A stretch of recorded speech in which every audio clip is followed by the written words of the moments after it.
Fala fazendeira, fala fazendeiro, tudo certo? No vídeo de hoje a gente vai falar sobre o preço do Bitcoin. Vamos explorar teorias do preço e estipular onde podemos chegar nesse ciclo. Beleza?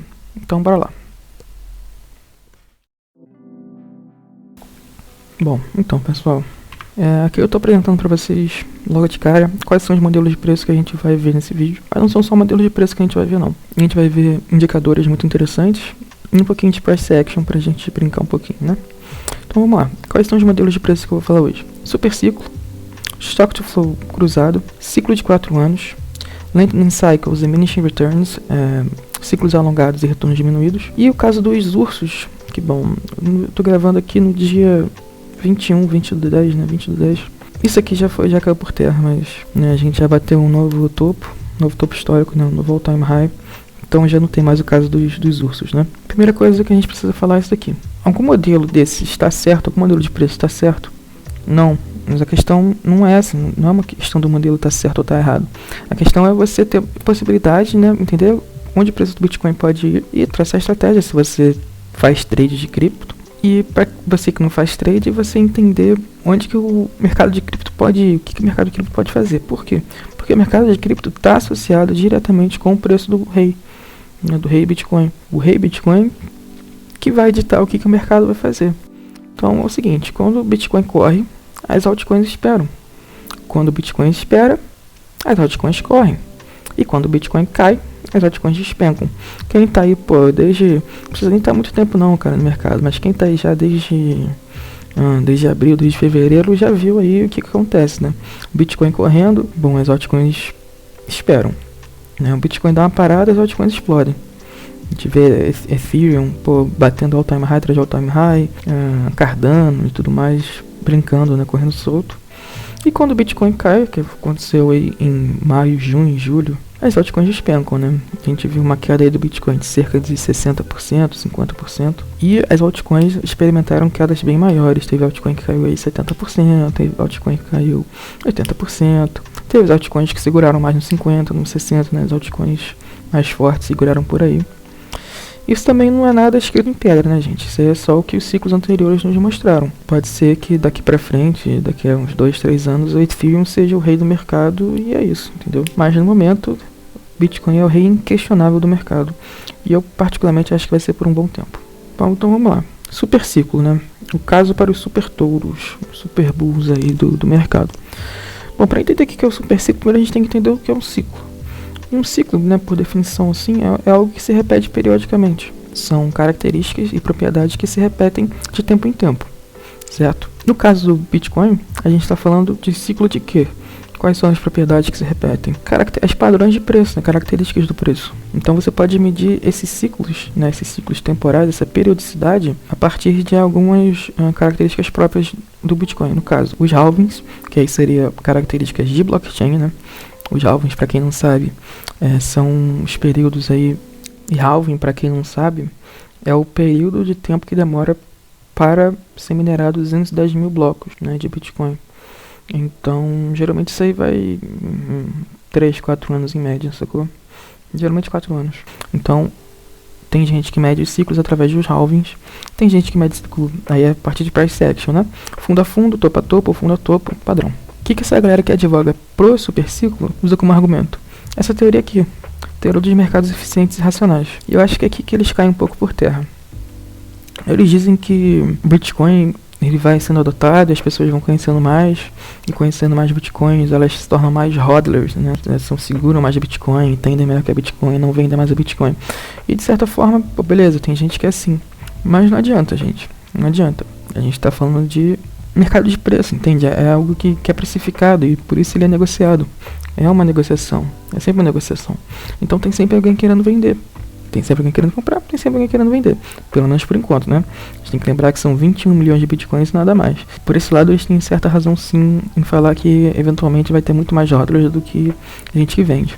Talvez até tenha nesse momento mais. Mas ainda existe muita gente que vende. Existe muito bear, né, nos mercados de criptos em modo geral. É o que eu falo, tipo, teve gente que comprou Bitcoin a 10 mil, teve gente que comprou Bitcoin a 5 mil, tem gente que comprou Bitcoin a $500.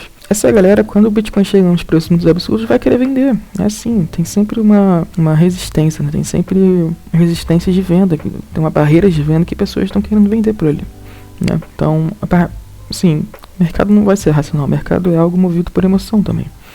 Tem que ser levado isso em consideração. Mas enfim.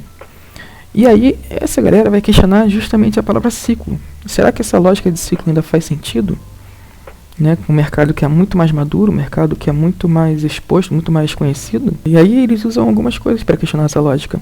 Uma dessas coisas é a análise on-chain, que seriam dados da blockchain.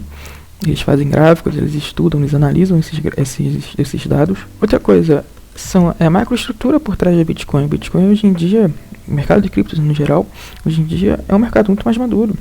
Tem muito mais dinheiro. Você não tem que se envolver em transações esquisitas como você tinha que fazer há 10 anos atrás. Você não tinha exchange de Bitcoin, você não tinha corretora de Bitcoin.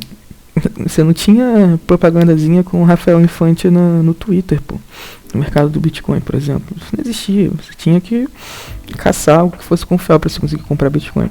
Hoje em dia você tem tudo, você tem ETF tradando futuro de Bitcoin. Você pode fazer uma colateralização com o seu próprio Bitcoin para tradar futuro de Bitcoin. Isso não acontecia antes, entende? Então, essa questão da microestrutura é muito importante. Outra coisa, a gente tem senador norte-americano falando de Bitcoin. A gente tem discussão de Bitcoin, né, que seria no caso mais de narrativa, no Senado norte-americano. Né? A SEC, né, Security Exchange Commission, nos Estados Unidos já discute Bitcoin e criptomoedas de modo geral, já discute a aprovação de ETFs de Bitcoin. E a questão também de adoção de grandes investidores, né? Tem grandes investidores agora no mercado e isso tudo muda um pouco como que o Bitcoin é tratado. A gente tem um país que adotou o Bitcoin como moeda legal, não, moeda oficial, é El Salvador. Tudo bem, é um país pequeno, mas, cara, isso há 10 anos atrás era impensável. Quem imaginou que o Bitcoin poderia chegar aqui, gente? Né? Então a gente tem personalidades comprando Bitcoin, não só entrando no Bitcoin, mas também no mercado de criptomoedas no mundo de modo geral. Então tem NFTs, né? Tem gente que mexe com NFTs, pô, tem Tom Brady, né? Quem conhece futebol americano conhece Tom Brady falando de criptomoedas. Tem time de esporte, time de esporte, tem todos os times aí brasileiros que estão entrando em Bitcoin, né? Em criptomoedas. O Flamengo lançou seu próprio token, o Atlético Mineiro lançou seu próprio token, acho que o Vasco tem o próprio token, o Cruzeiro tem o próprio token, né? Que são clubes de massa, clubes de milhões de torcedores. E a própria narrativa por trás do mercado de criptomoedas vai mudando, né? A gente vai tendo discussões em rádio, né? Pessoas falando sobre Bitcoin, mesmo que não entendam muita coisa, né? Ainda está muito no começo. Mas essas narrativas vão mudando. Isso, para essa galera que advoga o super ciclo, é muito importante e muda completamente o mercado. E de certa forma eles têm lógica no que eles falam, né? Vamos lá. Então aqui, né, explicando o que é um ciclo. E aqui também é um trigger warning aí pra vocês, cara. Quem que queria comprar um Bitcoinzinho a 2,56, hein? Porra, nem fala. Aqui eu tô dividindo os ciclos em price action, né? Então aqui é tudo de fundo a fundo. Então, primeiro ciclo, fundo a fundo, segundo ciclo, fundo a fundo, fundo a fundo, fundo a fundo, né? E o segundo ciclo durando 3 anos aí, 3 anos e 4 meses, o terceiro ciclo 4 anos, e o quarto ciclo ainda tá rolando, né? O primeiro ciclo é mais curtinho, né? De 2009 a 2012. Aqui, logaritmo, né? De tempo, preço do Bitcoin. Aqui está medido por halvings. Então, esse aqui não seria um ciclo, não seria contado como ciclo, seria simplesmente o primeiro. E aqui é o primeiro ciclo de halving. Então, primeiro ciclo, segundo ciclo a partir do halving, né? E o terceiro ciclo a partir do halving. Aqui, ó, para vocês aí que tem interesse, só uma curiosidadezinha aqui do quanto tempo vai demorar para o próximo halving de Bitcoin. O algoritmo do Bitcoin está sempre empurrando para a dificuldade da resolução dos problemas ser em 10 minutos, em média, né? Então, quando tá muito fácil, agora parece que tá muito fácil, o poder computacional tá muito forte, tá muito baixo, tá em 7 minutos e 0.8. E aí, então ele vai deixar mais difícil para voltar a média de 10 minutos. Quando tá muito difícil, ou seja, tá aqui, sei lá, 12 minutos, ele tenta fazer mais fácil para deixar 10 minutos, entendeu? Muito interessante, né? Bom, aqui, né, novamente nessa questão de macroestrutura, né, também de narrativas um pouco, essas grandes empresas aqui comprando Bitcoin. Tem a Tesla, do Elon Musk, o homem mais rico do mundo, comprando Bitcoin, tem 48 mil Bitcoins. A MicroStrategy, que tem mais de 100 mil Bitcoins atualmente, né. E isso aqui é só o que são divulgados, gente. Eu acho que tem mais companhia grande que está começando a se mexer em relação a Bitcoin, entendeu? Tem muita gente começando a ver Bitcoin como uma reserva de valor, né? E aqui vamos falar também não só de Bitcoin, de cripto no mercado de criptos também. Vamos falar que, pô, a gente tem que pensar que a Visa está comprando NFT, pô. A Visa está comprando NFT, não é qualquer empresa, né? Então, isso é muito importante também. Isso aí eu tenho que dar o braço e torcer pra essa galera do Super Touro, né? Do Super Ciclo. Aqui o papai Michael Saylor, né? Eu acho essa foto muito engraçada porque ele parece muito pequenininho aqui. Mas ele é um bilionário, né? E agora a empresa dele já tem mais de 110 mil, quase 115 mil bitcoins. E isso aqui é importante também na questão de narrativas, cara. Esse cara aqui é um bilionário que tem contato com outros bilionários. E ele vai falar sobre Bitcoin com esses bilionários, esses donos de empresa. E essa galera eventualmente vai dar o braço a torcer e vai entrar no mercado. Se vai ser nesse ciclo agora, não sei. Pode ser que sim. Mas é isso aí, né? Tipo, as narrativas vão mudando sobre o Bitcoin. Mais gente vai entrando no Bitcoin. Mais gente importante vai entrando no Bitcoin.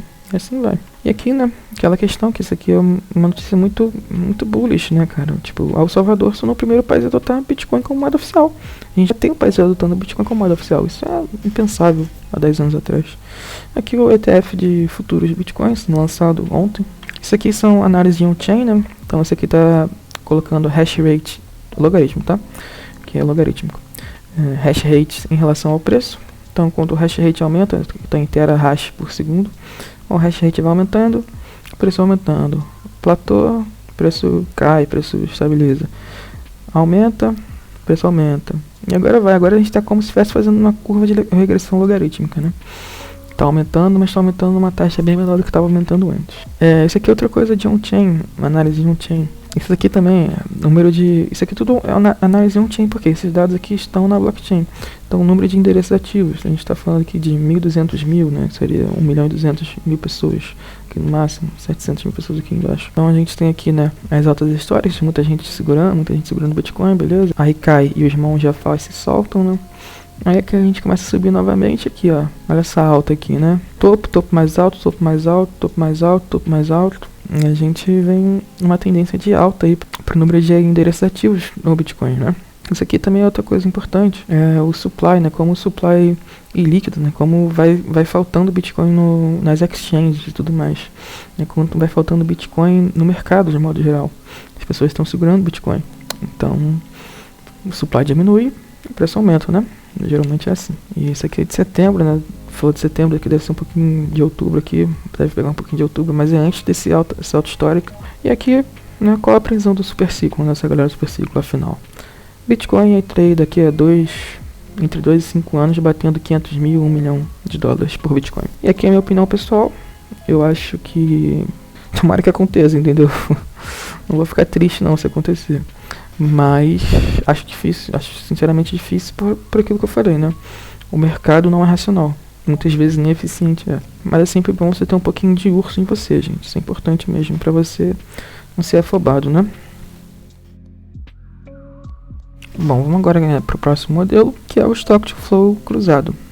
O que é o Stock to Flow cruzado? É uma adaptação do modelo Stock to Flow original, feito pela mesma pessoa, Plan B, com um cara bem famoso até no Twitter, de cripto aí, quem segue talvez conheça ele. O que é o Stock to Flow, galera? O Stock to Flow é usado para mercado de commodities de metais escassos, né? Platina, ouro, prata, usa Stock to Flow. O que é Stock to Flow?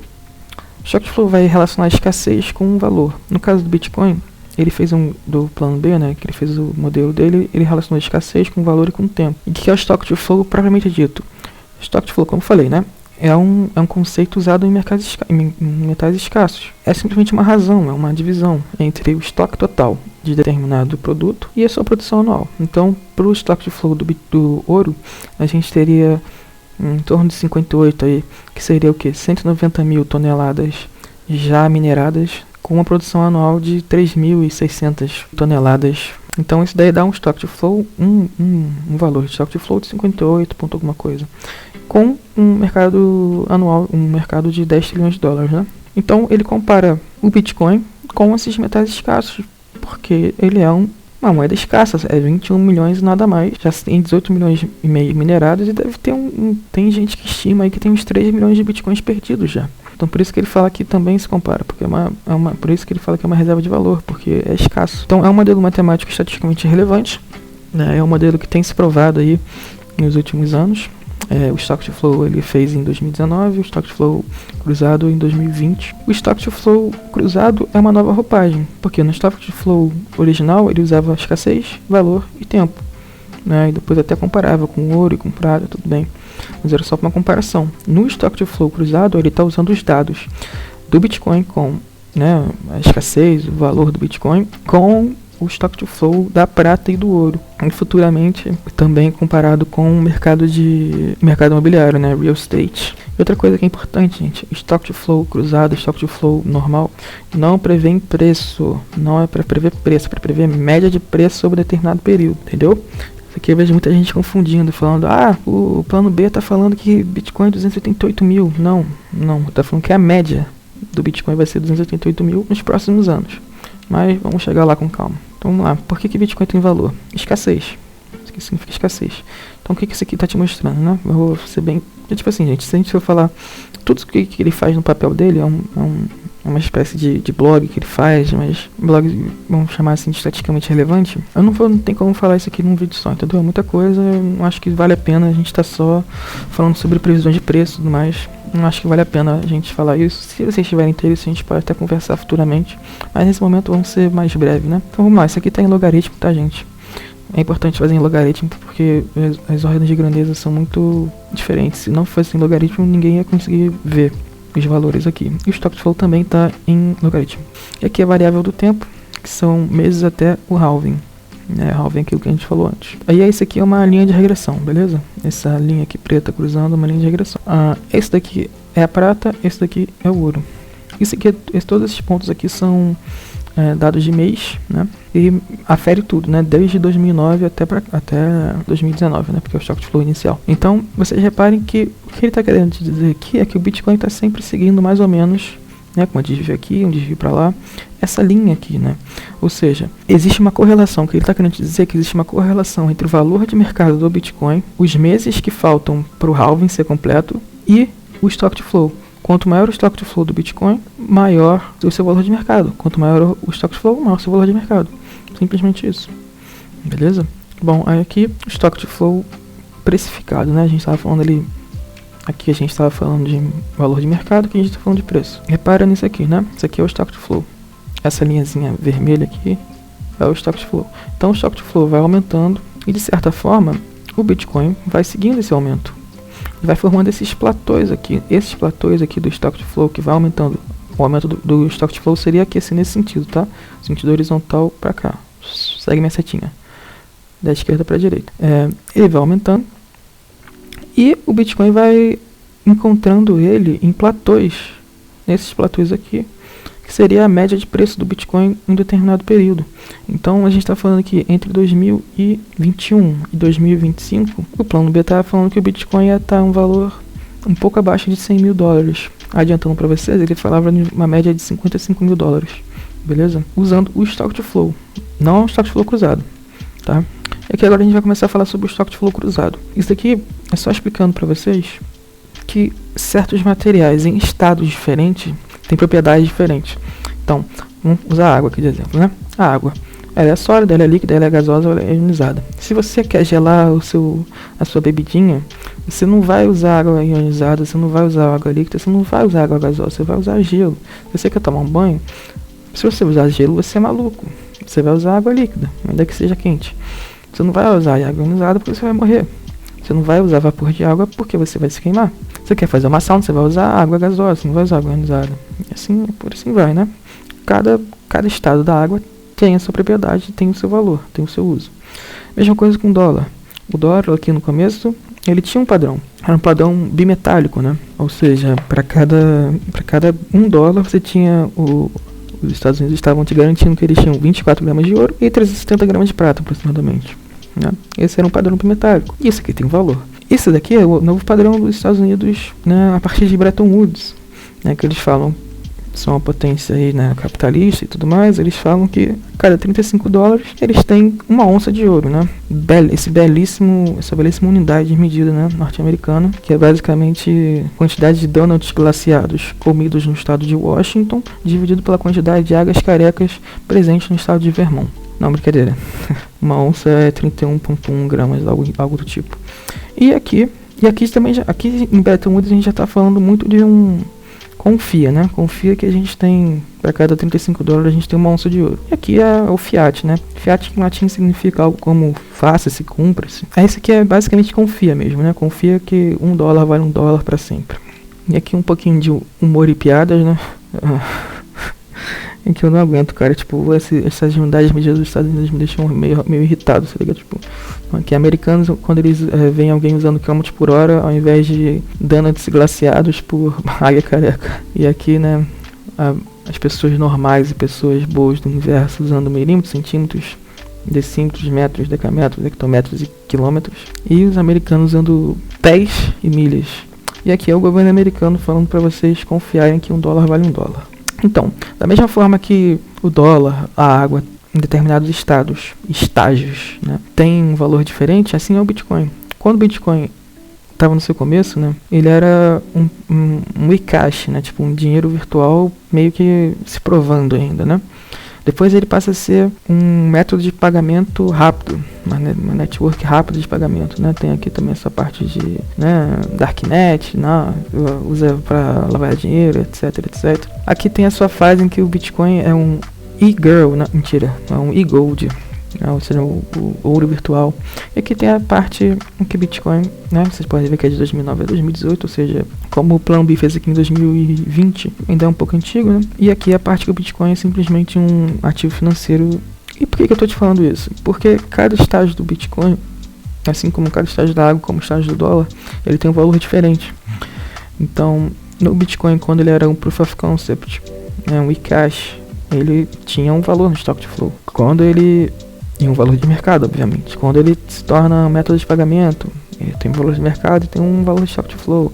Quando ele se torna e-gold, ele tem um valor de mercado e tem um Stock to Flow para ele. 10. Só mais uma vez, só para vocês falar aqui, para não ficarem em dúvida, logaritmo, tá? Logaritmo para cá, logaritmo para cá. E quando ele vira simplesmente um ativo financeiro, ele tem um valor, ele tem um Stock to Flow. Ele forma esses clusters, né? Essas nuvens. E aqui, ó, vocês podem ver essas nuvens, como eu falei pra vocês, né? O Stock to Flow cruzado, ele tá comparando não só o Bitcoin, o S2FX, né? Ele não tá comparando só Bitcoin, não tá usando só os dados do Bitcoin para fazer essa linha de regressão aqui, não. Que essa linha de regressão que seria o que seria utilizado para você prever o valor de mercado do Bitcoin, né? Não, ele tá usando o valor também da prata e do ouro para fazer essa linha aqui. O Stock to Flow da prata, o Stock to Flow do ouro, para fazer essa linha aqui, essa linha de regressão. E com isso você prevê o valor de mercado do Bitcoin em um determinado período de tempo. Então o que o Stock to Flow X está falando, a fórmula dele está falando pra gente? Que em 2020 e 2024, com o seu Stock to Flow sendo 56, o valor de mercado sendo de 5,5 trilhões de dólares, metade do de ouro, certo? Isso aqui vai significar um preço médio do Bitcoin. Preço médio do Bitcoin de $288 mil. É um preço médio, não é o preço do Bitcoin, é o preço médio. Isso é importante. Vocês reparem aqui que a gente está falando aqui só de ouro, né? Que é 10 trilhões de dólares. O arroba do Plan B no Twitter é isso daqui, 100 trilhões de dólares. Que é o valor do mercado imobiliário atual.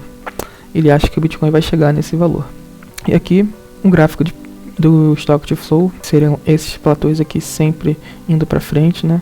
Sempre indo para frente. E te dizendo como é que seria a média de preço do Bitcoin em determinado momento. Então você vê aqui, comparado àquele Stock to Flow inicial que a gente tinha, você não tem o platô do Bitcoin abaixo de 100 mil. Você tem o platô aqui, ó, que é a média de preço que ele falou, de 288 mil. Beleza? E a previsão de topo, campeão, onde é que vai ser o meu topinho para me preparar? Então, o Plan B, ele fala de um topo aí nesses próximos anos de em volta de 350, 380 mil dólares, até 400 mil dólares ele já falou. Mas é importante dizer que para ele não importa o topo, não importa o fundo, não importa, isso para ele é desvio, importa para ele é média. Show de bola?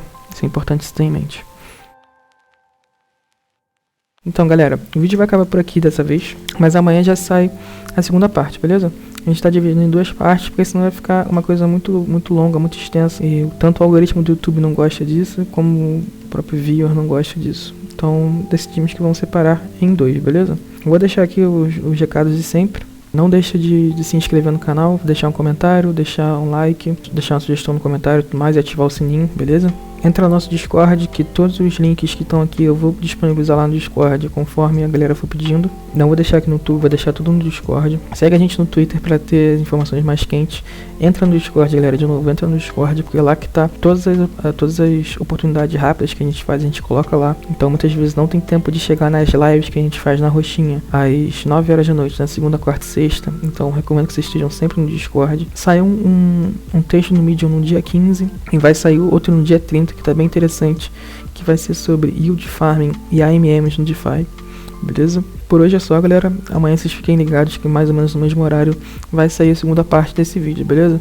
A gente vai falar sobre ciclo de 4 anos, ciclos alongados e retornos diminuídos, e um pouquinho do caminho do Bitcoin até os 100 mil dólares, e se o Bitcoin vai alguma vez na nossa vida voltar até os 40 mil dólares, beleza? Por hoje é só. Forte abraço e um beijo no coração.